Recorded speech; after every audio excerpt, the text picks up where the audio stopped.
discuss the physical fitness. Are you ready for your PE class? Yes! Very good. Our topic today is the importance of physical activity and movement. Are you ready, children? Yes!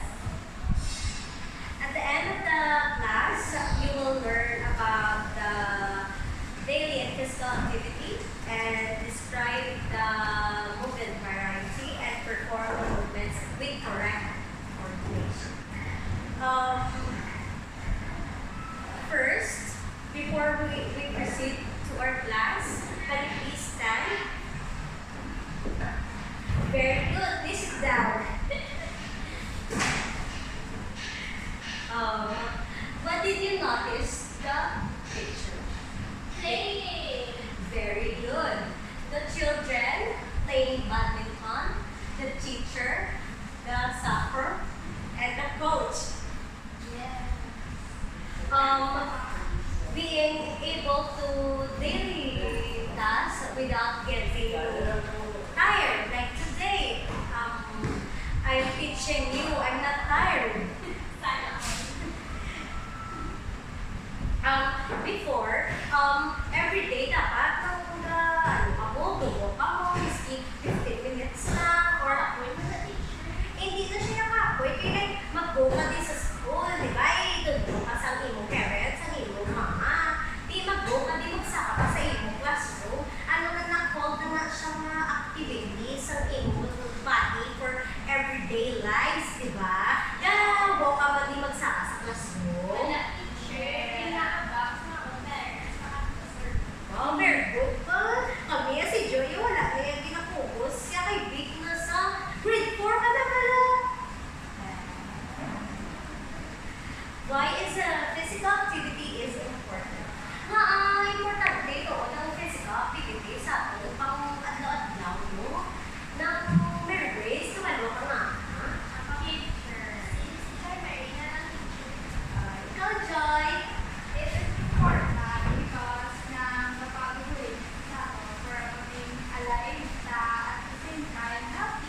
Very good. This is your prize. Beautiful.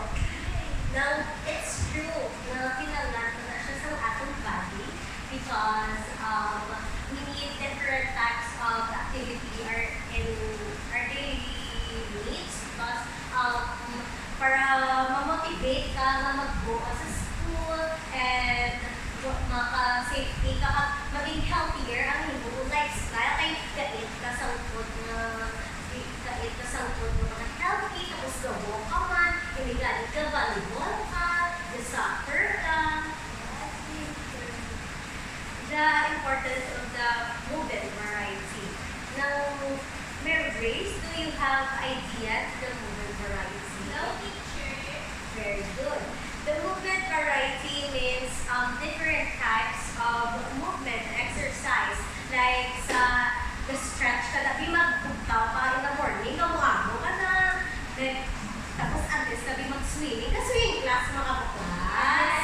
Yes. Di ba? At least na mag-swim ka, exercise na lang, ka-stretch ka danay.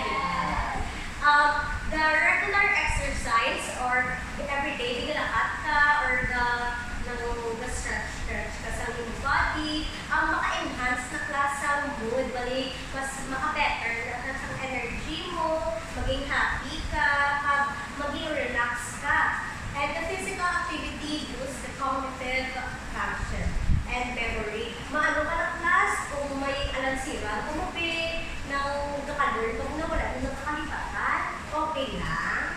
Okay. The different type of exercise. Ang mga class, ang badminton, ang running, ang swimming, ang cycling to improve ang imong cardio endurance. And also, it's strengthen your training, including weightlifting, arap lang ang wako. Kailangan si Bidilin Diaz, kay siya na nagdao, kayo, i-build sa isang muscle mass.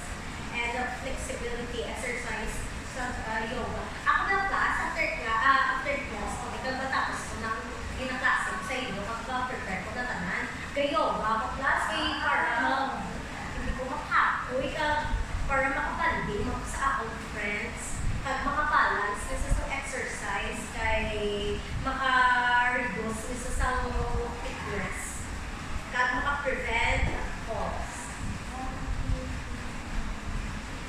Tips for staying motivated to the exercise or physical activity.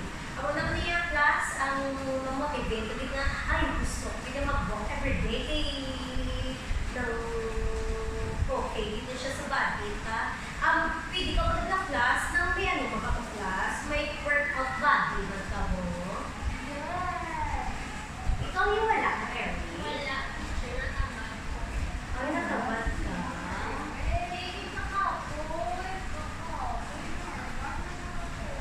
Okay, class.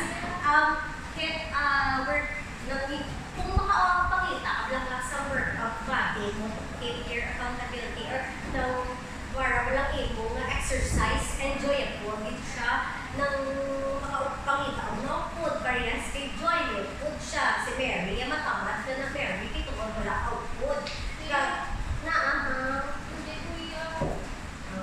Dapat gusto niya ito pa very coquette lang. Kay pretty ka, diba? Very good ba? Mix up your routine with different exercises to prevent boredom. Para kung ma-bored ka wala ng prevention. Teacher, wala mo sa kabuti, pero yung nasa may basic sa akong sa Oy, hindi ka wala healthy, Mary. A lesson na dapat balance. Exercise.